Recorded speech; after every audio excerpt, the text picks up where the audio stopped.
Let me say this before I go any further, right? Wu-Tang Clan is the greatest hip-hop group of all time.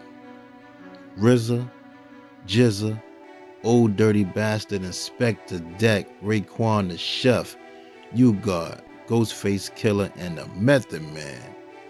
Can't forget Master Killer, Capadonna, Sons of Man, Shaheem, Deadly Venom, Killer Army, Black Knights of the North Star, Royal Family, Wu Syndicate. The list goes on. The Wu. Man, the Wu was like the Beatles. Look, Hot 97 tried to ban their music from New York radio, right? It didn't even matter because they had a big fan base worldwide. They had a bunch of white fans from overseas that was buying their music. A cult following.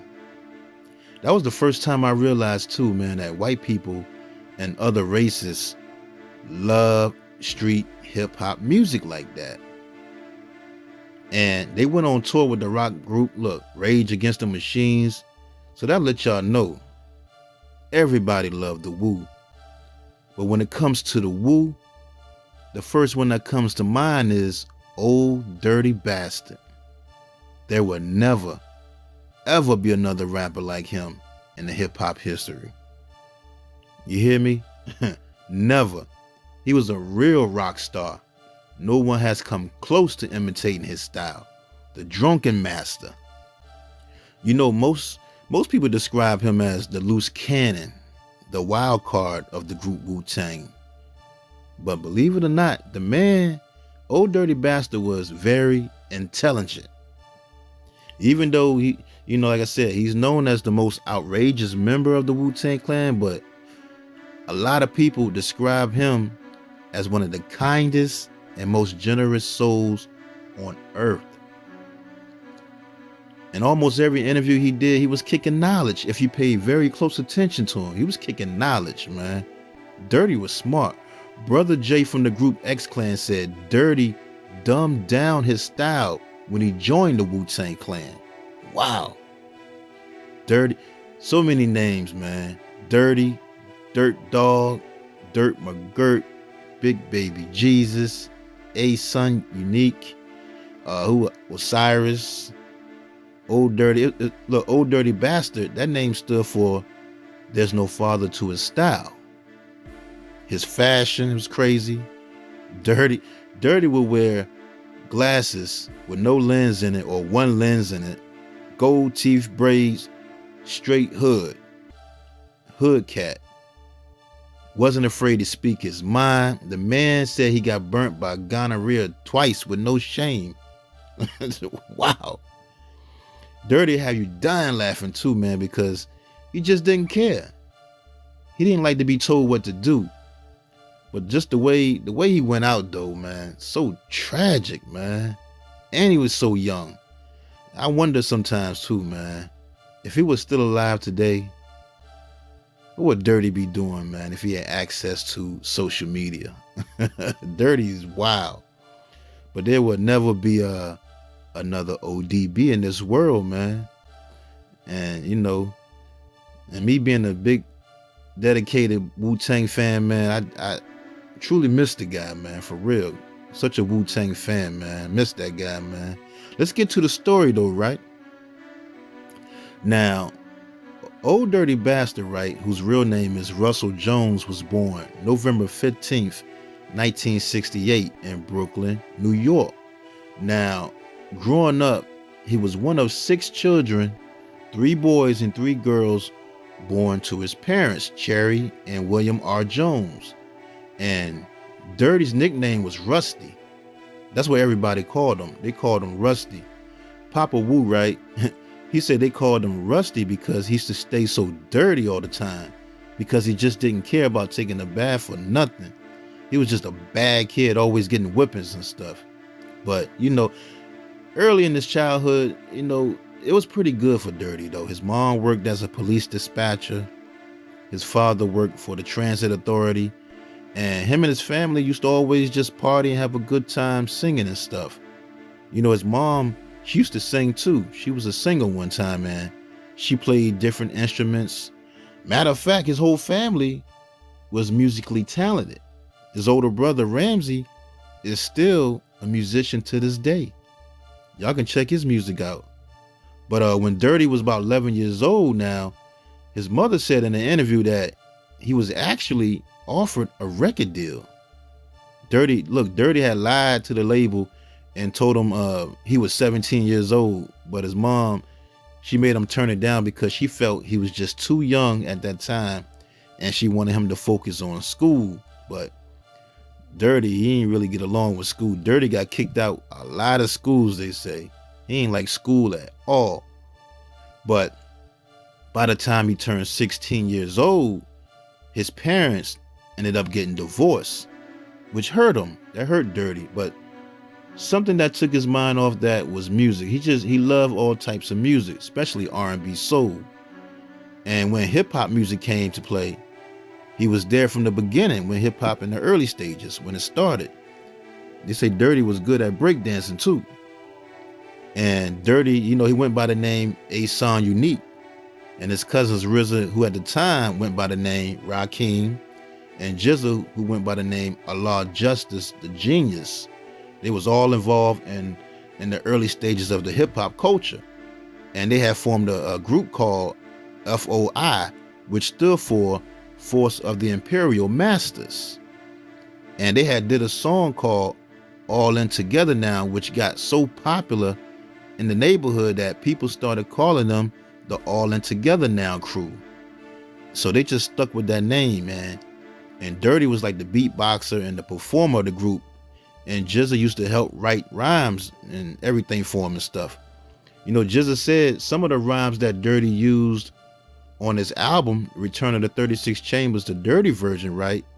He said on that album, Jizza had wrote a whole bunch of them rhymes Dirty was using it. Jizza wrote them when he was teenagers. Wow, that's crazy.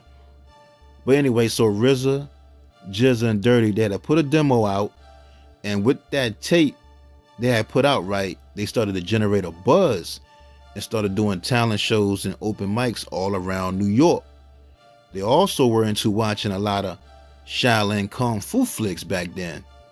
And that's what Dirty, he ended up getting that name Old Dirty Bastard from one of the movies, but we'll get to that later on. Now, another thing they was into was the lessons of the 5% Nation of Islamic philosophy. And they learned the teachings from one of their older cousins, which was Freedom Allah, better known as Papa Wu. Papa Wu, he taught Jizza the lessons, then Jizza taught RZA, and RZA taught Dirty everything about the nations of God's 5%ers and the knowledge, right? And Dirty knew the lessons in and out and would put them in a lot of his rhymes. In high school, Q-Tip from A Tribe Called Quest said him and Dirty battled back in high school. That's how they first became cool. It was Phife Dawg, African Band from the Jungle Brothers, all of them went to school together. Even Brother Jay from the X-Clan, he went there too. He said in high school, Dirty was destroying everybody in battles because he had the knowledge and he knew the math. He knew the math and the lessons. They couldn't touch him in high school when it came to battling. He said Dirty was influencing a lot of them rappers that was coming up during that time. But Dirty, like I said, he didn't really like school, so he eventually got kicked out of high school.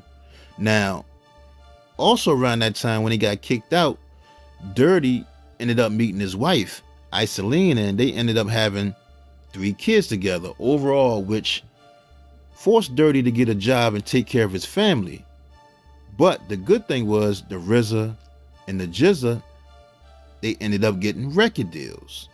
RZA signed with Tommy Boy Records under the name Prince Rakim, and he had released that single called Ooh, I Love You, Rakim, if y'all remember that song. And Jizza, he signed with Cold Chillin' Records, and he released the album too called Words from the Genius, which was mainly produced by Easy Mo B. But that album didn't sell either because of lack of promotion, according to Jizza.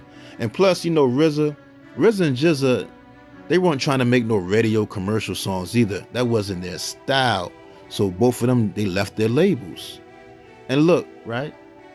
The crazy part is this. RZA, when he was with Tommy Boy, he was trying to bring the Wu-Tang Clan back then to Tommy Boy first.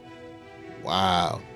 I bet you, man, Tommy Boy Records probably kicking themselves for not seeing RZA's vision at that time. RZA said they chose to sign the group House of Pain instead of the Wu. Wow, that's crazy.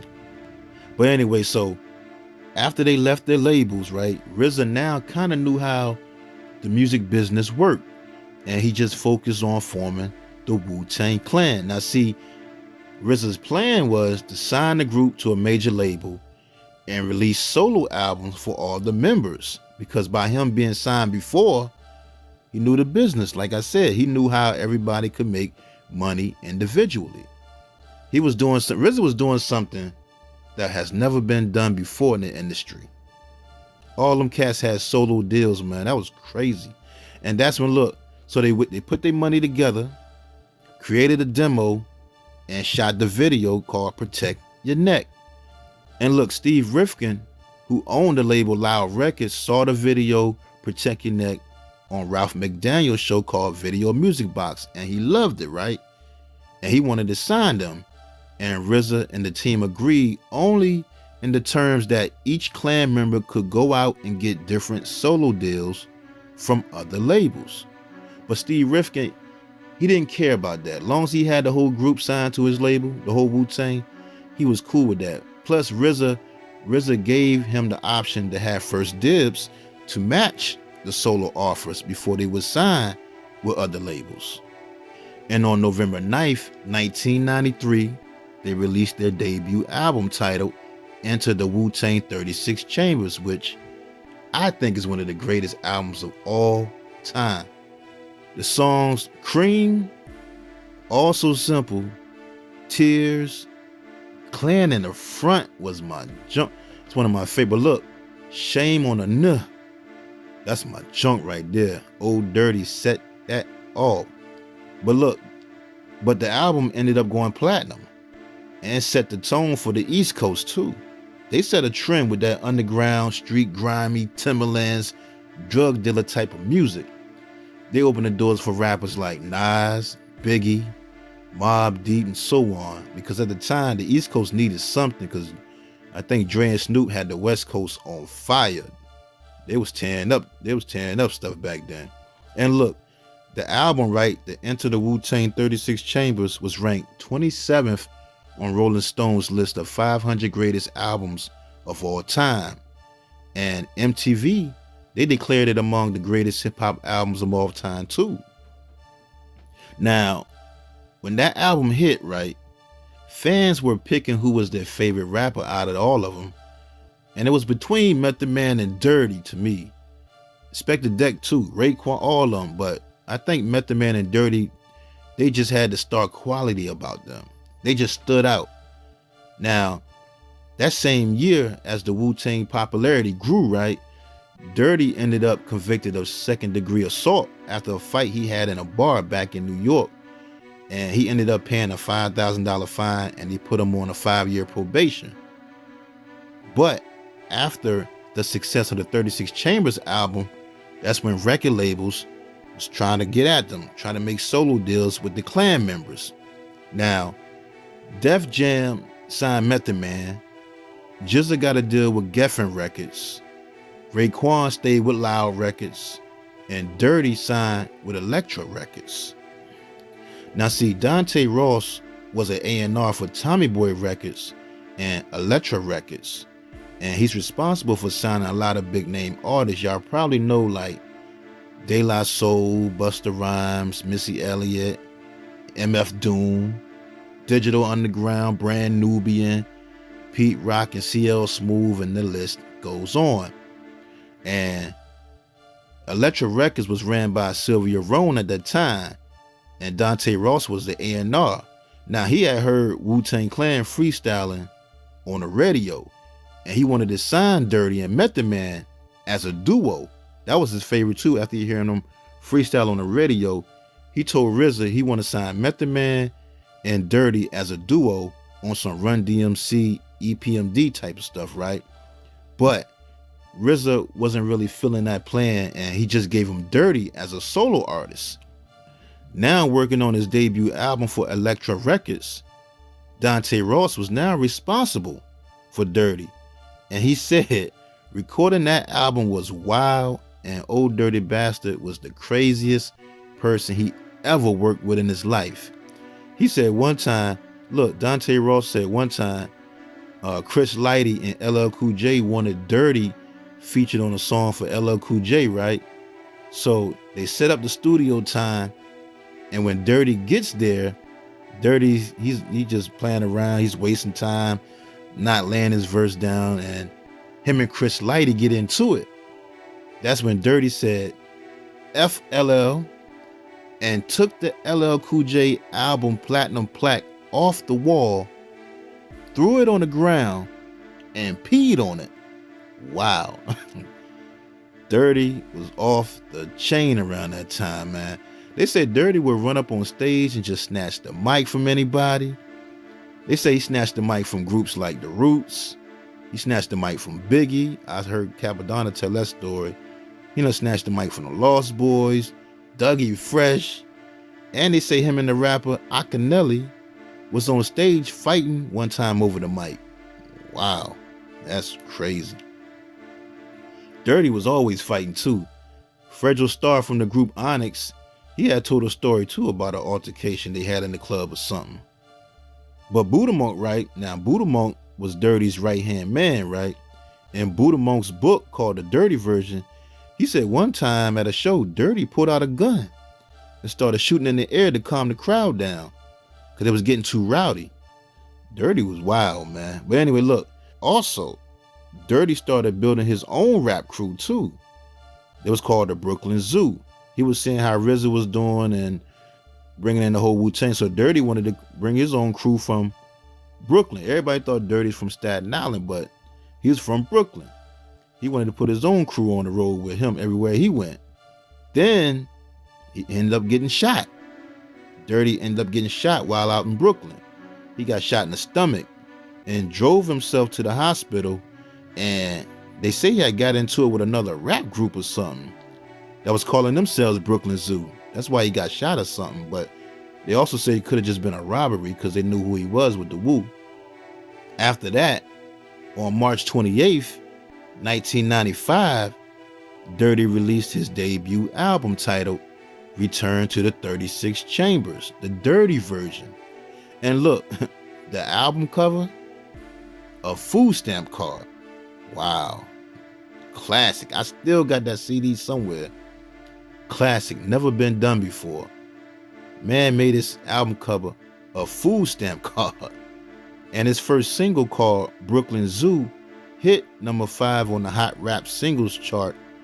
And his second single called Shimmy Shimmy Y'all hit number 9 on the Billboard US Hot Rap Songs chart. You know what's crazy? That song was ranked number 59 on VH1's 100 Greatest Songs of Hip Hop. Wow. Yeah, I love Shimmy Shimmy Y'all too. I used to love the video because he switched it to the Baby Come On at the end. That was dope, man. And Hype Williams directed that video too. But overall, the album ended up going platinum. The album went platinum, and Dirty was nominated for a Grammy, but he lost to Naughty by Nature that year. I think he was going against Tupac, Me Against the World. It was Skilo. And Naughty by Nature, Poverty's Paradise. They won the Grammy. They beat Dirty for that Grammy that year. But it made him hot though. It made him hot in the streets, and everybody wanted to work with Dirty after that though. After that album dropped, and that's when Mariah Carey reached out.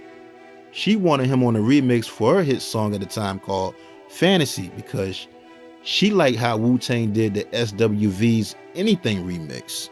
That was her song. She loved that. And at the time, plus Mariah, she wanted to do more urban stuff too. She wanted more of an urban sound. She was easing her way into the hip hop market, trying to get away from that pop stuff. So look, she asked for Dirty to be on a remix, right? So when Dirty showed up to do the verse, So when Dirty showed up to do the verse for the Fantasy remix, right, they say he was 3 hours late, drunk out of his mind, screaming and cussing at some girl on the phone saying he was going to kill her. Then he said he wanted $15,000 to do the verse and he needed some Moet and Newport cigarettes. And when they couldn't get it for him, because it was like 12 o'clock, he already came late. It was like 12 o'clock in the morning. 12 o'clock, yeah, it was like 12 o'clock, 12 a.m., whatever. Dirty started going off and calling them white devils. Dirty was crazy, man. Then, look, so he's in the studio, right? He does the first bars of the song, the part, me and Mariah go back like babies and pacifiers. Then he went to sleep for 45 minutes. Then he wakes up, do some more bars to the song, and goes right back to sleep again for another hour. Then Dirty wakes up again, do some more bars, and goes back to sleep again. Dirty was off the chain, man. Dirty was wild. So look, they get the verse done, and Mariah Carey, she loves the verse, but they wanted Dirty to say a couple more things on the song. So they bring him back to the studio again. So this time when he comes back, they say he starts picking a lot of food out of his gold teeth, and then he falls asleep again with one of his shoes off, and they said his feet smelled so bad that everybody just had to let him sleep and leave the control room. Wow. Dirty. Then look, so then it came time to shoot the video for Fantasy with Mariah Carey, right? Dirty shows up. He wants another $15,000 to do the video. And then he tells them he ain't got no clothes to wear for the video. He ain't had no clothes. So they gave him Tommy Mottola's credit card to buy some clothes. And he came back to the video shoot with Louis Vuitton luggage, a bunch of bags of Tommy Hilfiger clothes, Timberlands, right? And then Dirty said, you know what? I'm not gonna wear no shirt. I don't need no clothes. Hey yo, Dirty is crazy, but the song is forever a classic. Fantasy remix, he killed that though. And once he did that with Mariah Carey, the whole world started to know who Dirty was, and the more money started rolling in. And you know, Dirty is a generous guy too, man. He didn't care about no money. He took care of his family, brought his parents a house, would give kids in the neighborhood money and everything. But with that kind of fame though, and money, he got more into the drugs though, like cocaine and smoking crack. And a lot of people close to him said he did drugs really to escape the life of being famous in the industry. He didn't want to be told what to do. He didn't want to be controlled by nobody. He wasn't nobody's robot, put it that way. But see, right after that, Dirty, man, had some more controversy. He got into some more controversy that really put a lot of eyes on him, which was going on MTV to pick up some food stamps. Now the story goes with that incident, Dirty had invited an MTV film crew to hang out with him and ride in a limousine to go to the welfare office to cash a $375 welfare check and pick up his food stamps, right? And after he did that, his caseworker cut him off. After seeing that show, the caseworker cut him off and found out he was advanced $45,000 from his record label, and he didn't file his taxes yet. That's how he was still able to get food stamps. And that's when they try to accuse him of welfare fraud. You know, the crazy part is, right after that, President Bill Clinton was on TV talking about Dirty, saying people are abusing the welfare system. They even showed the MTV clip with Dirty in it, getting in the limousine. Wow. And look, that's when Bill Clinton signed that welfare reform bill saying welfare should represent a second chance, not a way of life. Wow. And to be honest, y'all, I think that's when the powers that be, they started looking at Dirty. I think the government eyes were on him after that. I think that MTV clip had people wanting to know who he was. Because look, check this out, right? Wu-Tang did a song called Diesel. It was on a Soul in the Hole movie soundtrack. I don't know if y'all remember that Soul in the Hole documentary about basketball, but Wu-Tang had a song on the soundtrack called Diesel.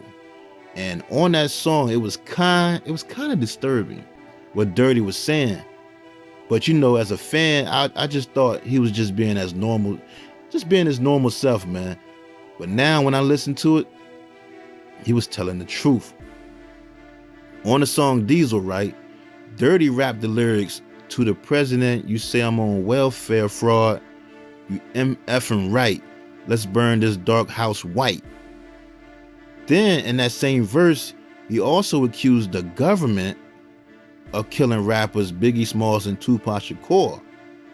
And he kept repeating, "Someone help me. Someone help me. Please, the government is after me," sounding all paranoid. Wow. Go back and listen to that song called Diesel by Wu-Tang Clan and tell me what y'all think. Dirty knew what was going on. Plus, that was the first time I ever heard that conspiracy about Tupac and Biggie too. Back in '97, when that song came out. And being young back then, I really didn't grasp it. Cause that Dirty, every time Dirty was doing something back then, I just thought he was crazy. I was young. But now I know. Cause Biggie had just been murdered, and I think Pop had died 6 months earlier. He was murdered. And that made Dirty very paranoid. Plus he had been shot too. That's why he was paranoid. And that's when he started doing a bunch of interviews. Remember Dirty? Dirty was doing a whole bunch of interviews talking about the government, saying they was the ones that killed Tupac and Biggie, saying he was next and everything. Wow. That all makes sense. But anyway, that same year, right? That 1997 year was crazy. Wu-Tang Clan released their second album, titled Wu-Tang Forever, which was a double album and an enhanced CD. And that album went straight to the top, selling over 600,000 copies in the first week. And it hit #1 on the Billboard 200. And the first single, Triumph, Dirty set it off with the intro, but for some reason he wasn't in the video. They had someone else play him in the video. And according to Brett Ratner, who directed the Triumph video, he said Dirty was just uninterested in appearing in the video since he had no verse on the song. So Dirty just left. I always wonder why he wasn't in that video. That's crazy too. But the song on that double album, man, Dirty had the song called Dog-ish on that Wu Forever album. One of my favorite songs on that album too. And the song Reunited. I love that song too. But that album earned him a Grammy Award nomination for Best Rap Album at the 40th Annual Grammy Awards, but they ended up losing to Puff Daddy and the Family album titled No Way Out. Now, when it comes to the Grammys, Dirty was at the awards and he wasn't too happy about them losing to Puffy. But before I get into that whole Grammy Awards incident, right? Before I go there, I gotta talk about Dirty saving a 4-year-old little girl's life the day before. Now, that story goes, right, just one day before the Grammys, Dirty was at Papa Wu's studio with his cousin 12 o'clock. And right outside the studio, right, they had witnessed a car accident where a little 4-year-old girl was trapped underneath a burning car. That's when Dirty and a bunch of other people got together and helped lift the car, which was a 1996 Ford Mustang, off of the little girl, who was taken to the hospital and treated for 2nd and 3rd degree burns. And look, Dirty, he loved the kids, right? He was going to the hospital checking on the little girl every day, man. And he was using a fake name until the news media found out it was him going to the hospital. Dirty had a good heart, man. Like I said, Dirty loved the kids. But anyway, so after helping that little girl, the next day was the Grammy Awards. And Dirty wasn't too happy about them losing to Puffy. And he went on stage while singer Sean Colvin was about to give her a speech for her winning the Grammy. And Dirty said something about he had bought an expensive suit because he thought Wu-Tang was going to win. And he also said Puffy and all the other artists are good, but Wu-Tang is the best. And Wu-Tang is for the kids and the children. They teach the children. Wow. And you know what's crazy though? Dirty and the whole Wu-Tang clan knew that they weren't going to win the Grammy that day. They knew ahead of time because Steve Rifkin had already gotten word about it. And they told Dirty, why are you either going? Why you either bother going, man? You're not going to win. They already knew who was going to win. And you know, Dirty went anyway. He didn't even care. He was going to say what he had to say on national TV. Dirty was wild. And look, you know what's crazy? Puff, like I said, he won the Grammy, and then he named this next album Forever. Wow. Just like the Wu-Tang Forever, Puff named his next album Forever. But anyway, after that, right, Dirty then made the announcement on the Vibe show, which was hosted by Sinbad, the comedian at the time, right? He said he was changing his name from ODB and Osiris to Big Baby Jesus. And also around that time, he was featured on another big song, another hit song that came out called Ghetto Superstar with Prize from the group The Fugees and singer Maya for the Bullworth soundtrack. Now, how Dirty got on that song, right? Prize from the Fugees said Dirty just walked right in the studio in California because Dirty was actually looking for another studio. Dirty, for some reason, thought he was in New York. He didn't even know where he was at. So you know, Prize, he just let Dirty jump on the beat because Dirty said he liked it. And the song ended up going #1 all across overseas. And it was nominated for a Grammy.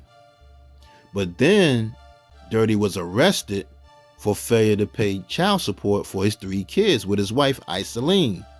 But those charges was later dropped after he signed an agreement saying that he would pay $35,000 in back child support and that he would provide full health insurance for his children. He also pled guilty to attempted assault on his wife, Iseline, too. And right after that, Dirty ended up getting shot in a home invasion robbery at his cousin's house. Now, the story goes with that incident, right? They say around about 5:30 p.m., Dirty was at an apartment in Brownsville when all of a sudden 2 men busted in with guns and they had got into it, started tussling. Dirty tried to grab the gun or whatever, and they robbed him for his money and his jewelry. And he was shot in the back and the bullet came through his left arm. Wow. And look, Dirty drove himself to the hospital and was listed in stable condition, and he ended up leaving the hospital early without the doctor's approval. Dirty just left without even checking out, man. Dirty didn't care. They say Dirty just got right out the bed, started getting all his things together, walked right out of the emergency room, hopped in his van and drove off. Wow. And you know what? I remember that too, because they were saying during that time that there were a lot of high profile robberies on celebrities around that time by some gang or something, because Busta had got robbed a couple times. Busta Rhymes got robbed, and somebody had robbed Foxy Brown's mother too, or something like that. And then look, just 3 days later, after that, from being shot, he was arrested for stealing a pair of shoes from Sneaker Stadium in Virginia Beach, Virginia, even though he had about $500 in his pocket at the time. But they had him on camera removing the sneakers from the box. He put the shoes on his feet and walked right out the store. And that's when the security officer stopped him outside the store, and he was taken into custody and charged with petty larceny. Then he was arrested for allegedly threatening 3 people at the House of Blues. He was charged with making terrorist threats. Then he was arrested just 2 months later for allegedly threatening his ex-girlfriend in Compton. Then he was stopped by police in Hollywood for a traffic violation And he didn't even have no driver license. Plus, the police noticed that he was wearing a bulletproof vest, which was illegal for convicted felons. You know what's crazy about that charge, right? Dirty became the first citizen arrested under a new California law that made wearing a bulletproof vest illegal for convicted felons. Wow. Then on January 14th, 1999, Dirty was accused of having a gun and shooting at police officers after they pulled him over for driving erratically with his headlights off. Look, the two cops ended up firing 8 shots at him. They fired 8 shots at him and his cousin in his Tahoe. He was with his cousin, 60-second assassin from the group Sons of Men. But he beat that case though. He beat that case because those cops, they lied. They tried to say Dirty had a gun and fired shots at them. Dirty just had a cell phone in his hand. Plus he was on the phone with his mother telling her what the cops was doing at that moment. So he beat that case. And look, around that time now, Dirty kept telling people the CIA and the FBI was following him and they had a hit out on him. But people just thought he was just being paranoid and crazy. Now, he was about to sue. Dirty was going to sue the police department, but he thought if he did that, that would probably make things worse for him and his family, so he let it go. And you know what? Come to find out, the FBI was trying to get the whole Wu-Tang Clan on a RICO case. Wow, that's crazy. Plus, Dirty was thinking that there was a conspiracy against rappers too, because around that time, Freaky Ty had got murdered and Big L had gotten killed too, which made him even more paranoid. Now, after that, he was arrested again for running a red light. And when police searched his car, they found 20 bags of crack. Then on September 14th, 1999, he finally released his second album. I was waiting on that album too, man, for the longest time. You know, he released that second album titled Nigga Please, which debuted at number 10 on the Billboard 200 and number 2 on the top R&B hip hop albums chart. And that album went certified gold. That album took about 4 years to record because all the legal troubles and the legal stuff he was going through, man. Now, at first, he was supposed to name the album God Made Dirt and Dirt Don't Hurt. And then he changed it to The Black Man is God, White Man is the Devil. But I guess he just settled on the title Nigga Please. And you know what? That album, though, wasn't like the first album, the 36 Chambers Dirty version, but I love the single he had called Got Your Money featuring R&B singer Khalees. That was a big hit on the radio, especially overseas. It was real big too. Pharrell from the Neptunes did that song. But with all the legal troubles he was facing around that time, Dirty ended up getting 3 years probation and 1 year in an impact house, which was a residential drug rehab facility in Pasadena, California. But then when he got to the impact house, right, Dirty, he ended up leaving and walking out of rehab and became a fugitive on the run. And he only had 2 months to go before he was finished with that program too. Wow, that's crazy.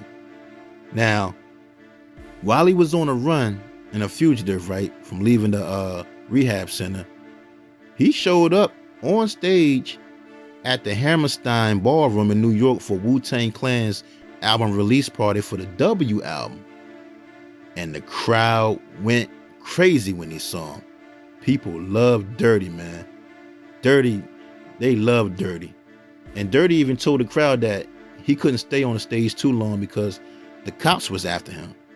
Now, according to Steve Rifkin, he said Dirty dressed up as a woman to disguise himself from being caught because police were all over the venue.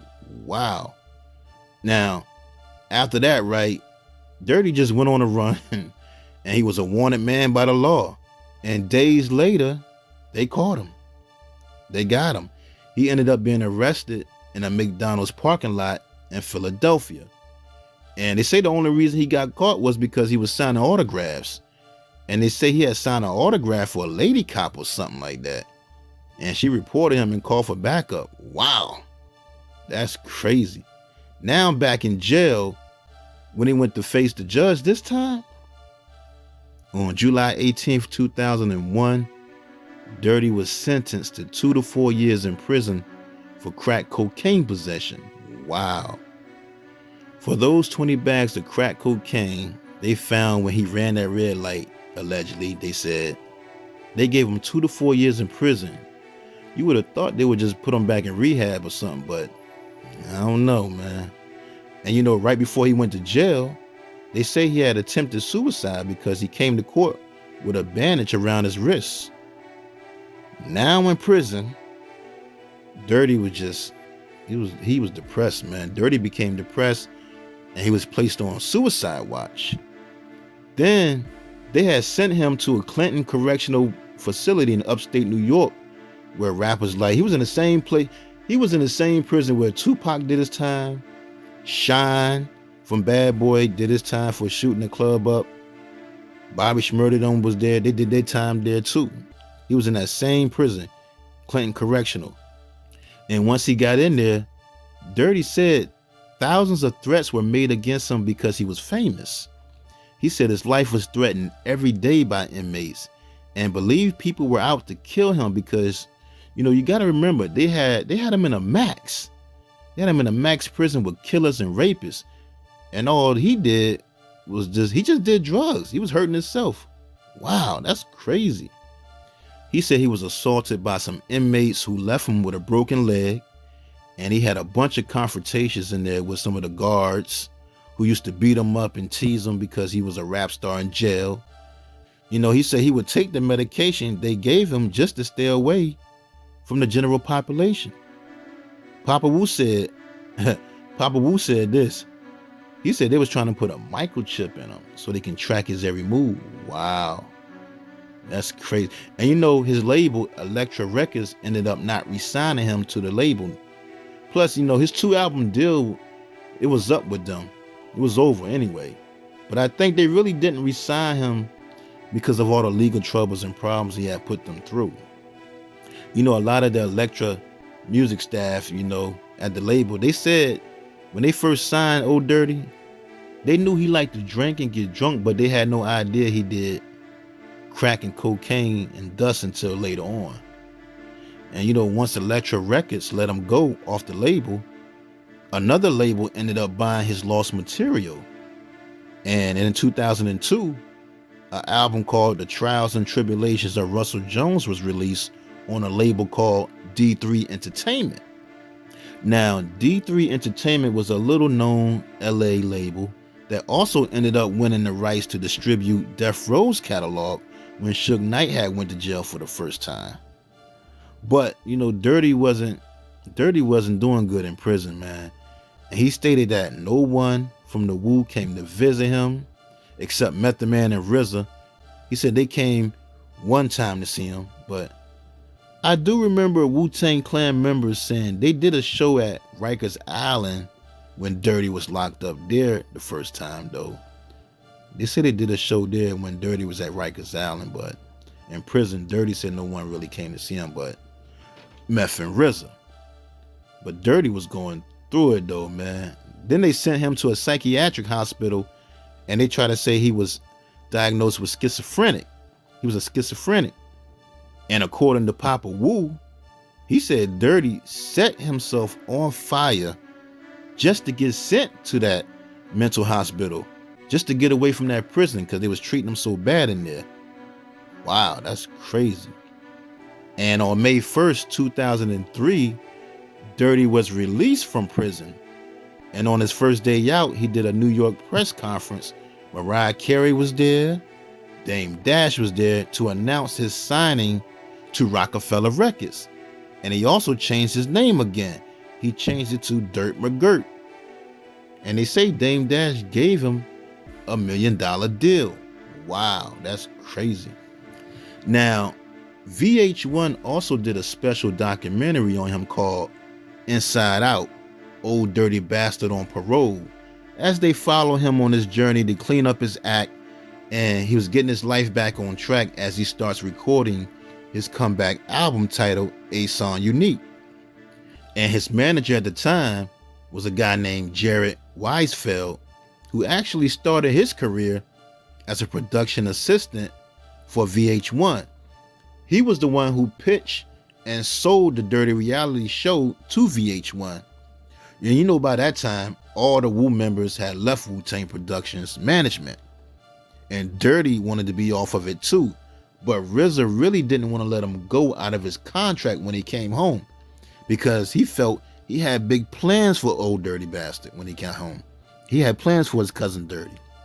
Dirty's cousins, RZA and Divine, said they wanted to help him get his mind right mentally, get back in shape, get him healthy, and just get him back fit for society again, because they can tell something was just wrong with him. Something was off about Dirty when he came home.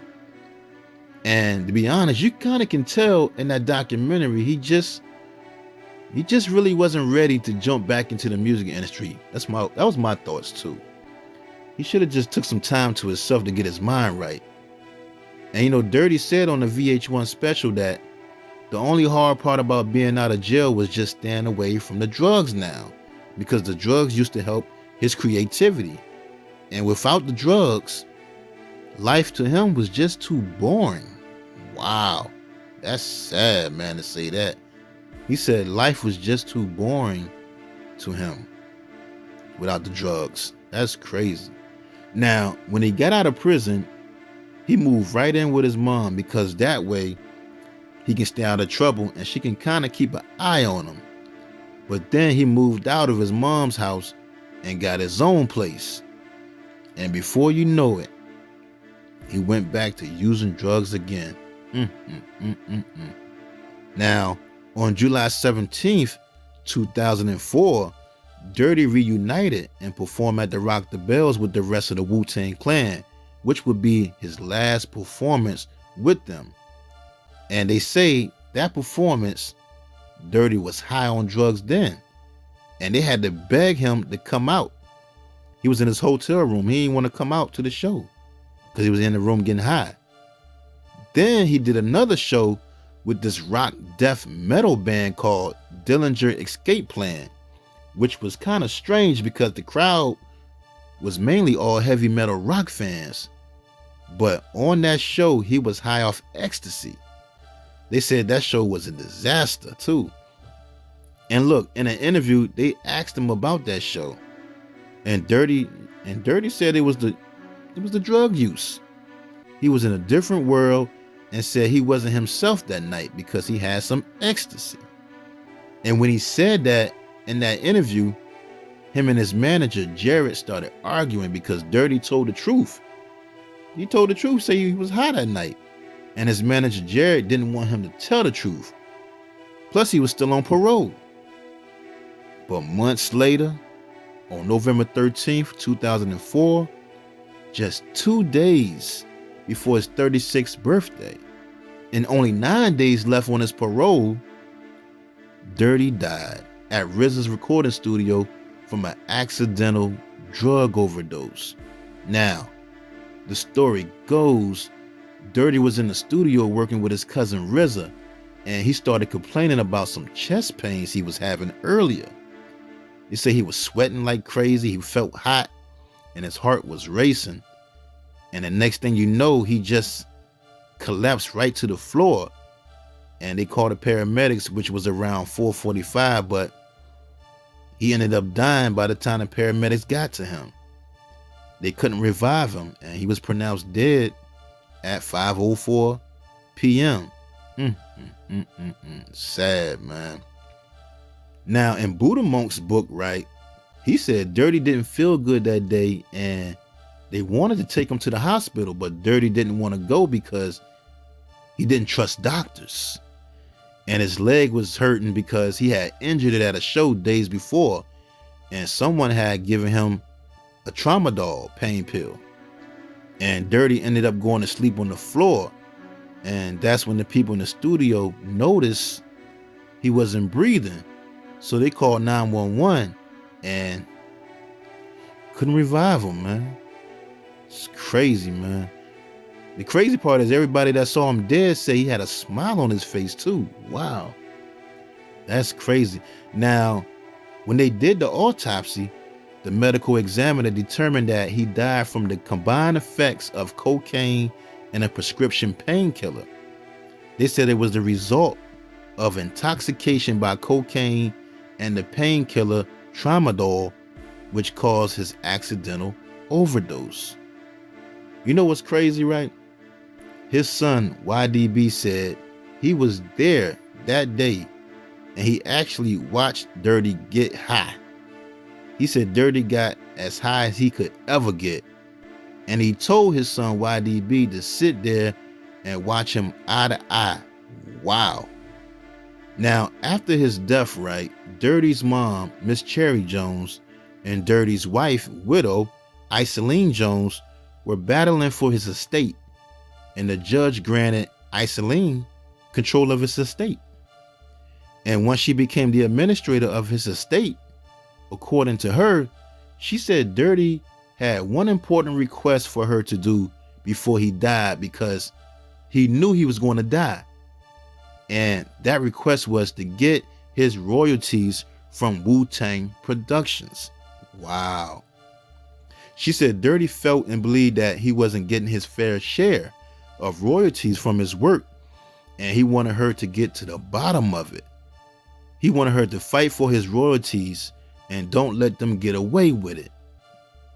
And you know what? She did. She filed a complaint in New York Supreme Court against the company Wu-Tang Productions, alleging that it had shortchanged Dirty's estate on royalty payments from at least 2011 through July 2021. And I know Dirty's mom, Miss Cherry Jones, had some things to say about Iseline too, though. She said she was upset that Dirty's other kids are not being taken care of properly.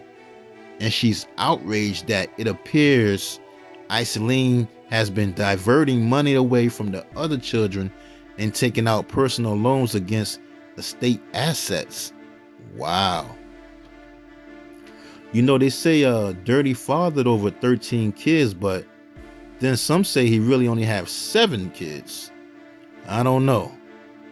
You know, in 2013, we got to see Dirty perform again. He performed as a hologram-like image at Coachella, which was dope. I think they did Eazy-E hologram too at that same show. You know, Dirty's wife, Iseline Jones, she filed a cease and desist order against the Rock the Bells because nobody reached out to her because she's the one who controls his estate and make the decisions.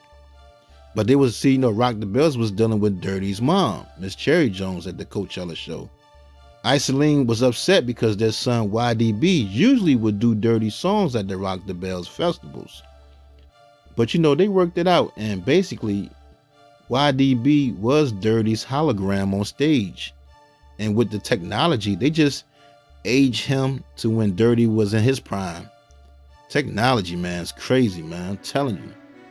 You know, Dirty's mom, Miss Cherry Jones, and his manager, Jared Weisfeld, they still trying to keep Dirty's legacy alive, though. They're trying to keep it going. I know they had started a label called JC Records and was supposed to put out another ODB album called Osiris or something like that.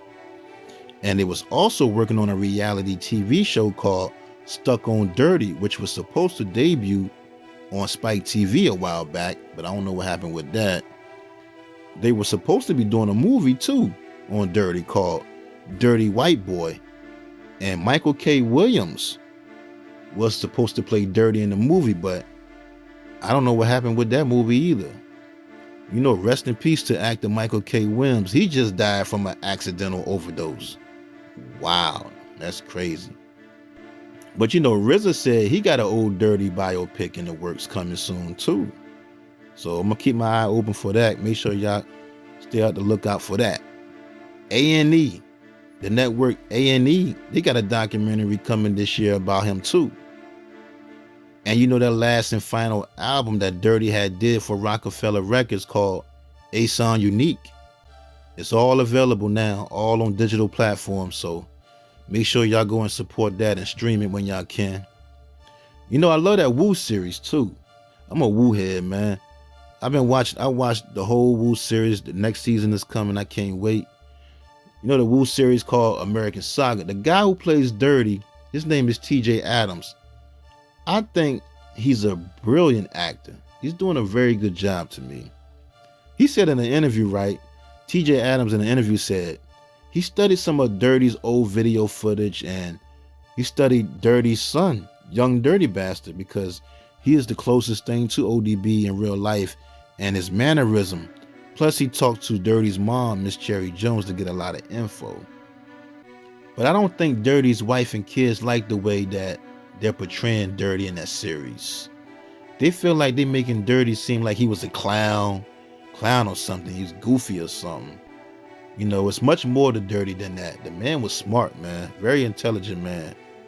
I always thought, anyway, his son, YDB, was going to play him in the series. That's what I thought, but politics and you know how I go. And make sure y'all check out Buddha Monk's book called The Dirty Version. That book is excellent because he was right there every step Dirty made. That was Dirty's right-hand man. U-God from the Wu-Tang got a book titled Raw. Great book. Raekwon got his book out called Staircase to Stage. Another great book. I done read these books about 3 or 4 times, man. I'm a Wu fan, man, all the way. I done read these books so many times. RZA got a book too. And you know what? Rest in peace to 12 O'Clock and Murdoch, who were Dirty's blood cousins. And it was part of his rap group Brooklyn Zoo. They was both murdered in Portland last year. That's crazy. Papa Wu passed away back in 2019. Rest in peace to Papa Wu. And you know, for more funny and crazy stories about Dirty, just go to YouTube and type it in. Everybody got an ODB story. It will have you dying laughing, man. Man.